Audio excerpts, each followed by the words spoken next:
Niko hapa katika viwanja vya Sabasaba ambapo mwaka huu maonyesho haya yanatimiza miaka 50 toka yameanzishwa mwaka 1976 na mwaka huu 2026. Kwa hiyo ni Golden Jubilee ya maonyesho haya.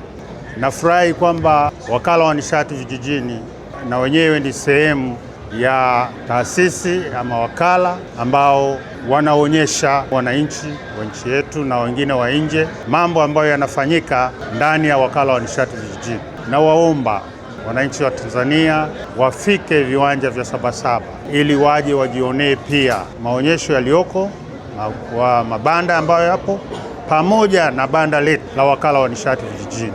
Vijana wale wa Tanzania wengine, karibuni. Sekta hii na ishu hii ya nishati safi ya kupikia ni eneo ambalo ni sustainable kabisa, ni endelevu.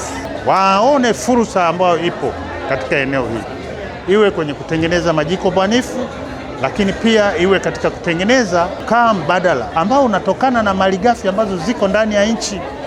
Vijana ambao wako vijijini wanakuwa wanaweza kufanya shughuli mbalimbali za kijasiriamali.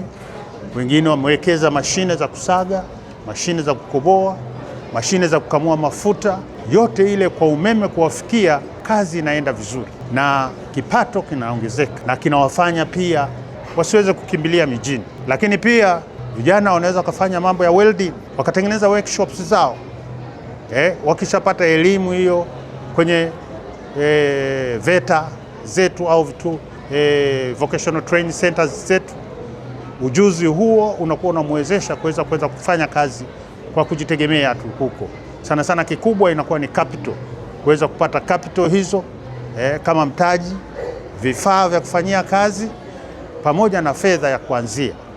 Lakini tumeyaona hayo huko vijijini kwenye vitongoji ambavyo yamewabadilisha vijana, wanafanya hizo kazi, wanafanya mambo ya welding, wanafanya mambo ya kunyoa kwa kutumia mashine za umeme,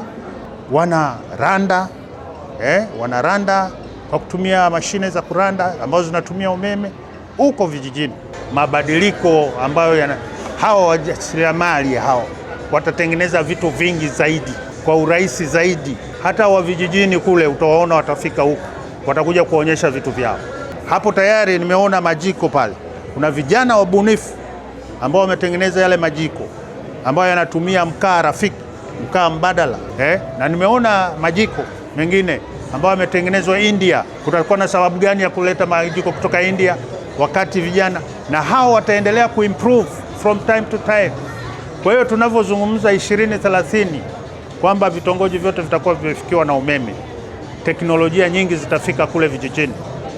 Unajua kule vijijini sasa hivi ni kama mjini. Hii yote inaonyesha kwamba Wakala wa Nishati Vijijini umefanya kazi kubwa toka tulivyoanza mpaka sasa tulipo.